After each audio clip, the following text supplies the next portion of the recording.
Warahmatullahi wabarakatuh. Alhamdulillahirrabbilalamin. Wabihi nasta'in wala umurid dunia waddin.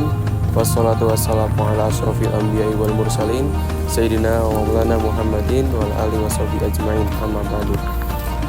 Pertama-tama mari kita panjatkan puji serta syukur kita kepada Allah Subhanahu wa taala yang telah memberikan kita rahmat sehingga kita diberikan kesehatan dan kenikmatan lainnya. Shalawat serta salam mari kita panjatkan kepada junjungan kita Nabi Muhammad SAW. Semoga kita sebagai umatnya diberikan syafaat di yaumil akhir nanti. Amin. Perkenalkan, nama saya Muhammad Faik Lutfi. Saya biasa dipanggil Faik. NIM saya 104052500015. Prodi saya dari S1 Bisnis Digital. Lalu fakultas saya Fakultas Ekonomi dan Bisnis di Telkom University. Pada kesempatan kali ini saya akan membahas suatu materi yang sangat penting, yaitu makna toleransi dalam kehidupan beragama.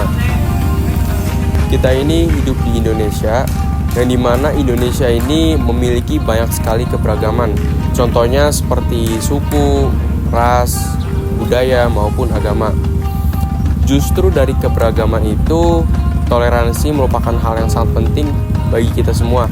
Karena dengan adanya toleransi, kita akan menjamin adanya kedamaian dan persatuan bangsa. Dalam ajaran agama Islam, toleransi dikenal dengan istilah tasamuh. Tasamuh artinya adalah sikap menghargai, menghormati perbedaan, dan memberikan ruang kepada orang lain untuk menjalankan keyakinannya tanpa paksaan.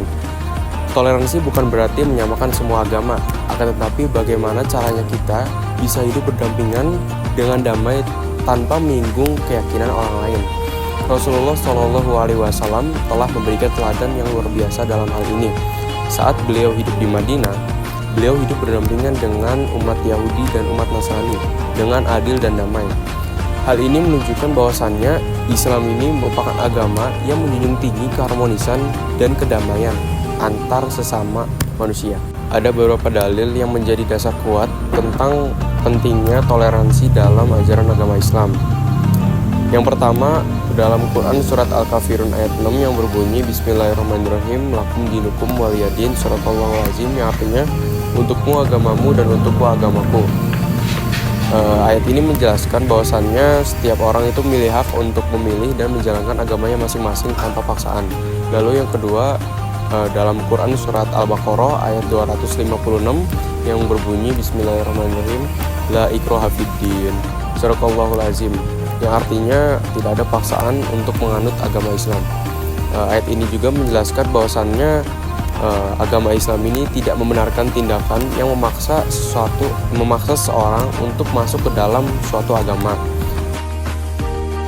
Lalu dalam dalil ketiga yang merupakan dalil hadis yang diriwayatkan oleh Imam Ahmad yang berbunyi An Ibnu Abbas qala qila li Rasulullah sallallahu alaihi wasallam ayyul adyani ahabbu ilallah qala al-hanifiyatu samhah, rawahu Ahmad. Yang artinya dari Ibnu Abbas, ia mengatakan bahwasannya ada seseorang yang datang kepada Rasulullah dan bertanya, wahai Rasulullah, ajaran agama Islam apakah yang paling dicintai oleh Allah? Lalu Rasulullah menjawab, ajaran agama yang al-hanifiyah dan samhah. Dalam hal ini al-hanifiyah artinya itu lurus dan samhah itu artinya toleran atau lapang hati. Hadis ini menjelaskan bahwasannya agama Islam ini sangat mendukung sangat mendukung yang namanya itu toleransi antar sesama manusia. Sekarang bagaimana bentuk nyata atau contoh dari toleransi dalam kehidupan sehari-hari? Jadi kita sebagai mahasiswa kita bisa mulai dari hal yang kecil dulu, seperti tidak mengganggu teman yang sedang beribadah, lalu kita tidak menjelekkan ajaran agama orang lain.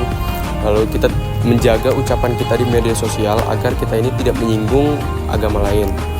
Lalu kita juga bisa melakukan aktivitas sosial lainnya seperti bakti kampus, lalu penggalangan donasi, dan kegiatan kemanusiaan. tanpa kita ini melihat perbedaan dalam agama.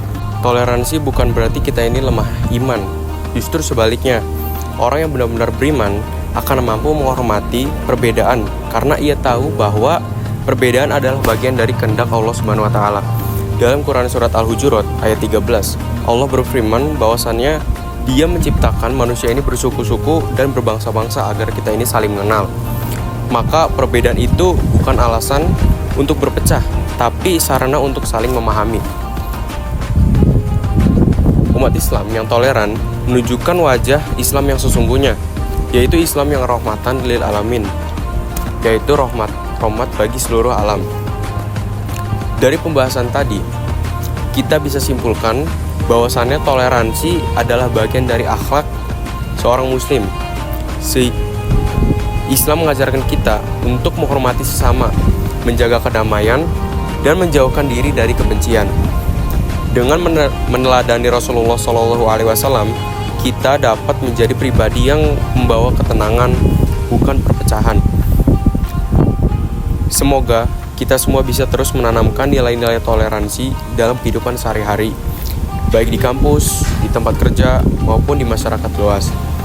Mohon maaf apabila terdapat kesalahan. Sekian dari saya. Wassalamualaikum warahmatullahi wabarakatuh.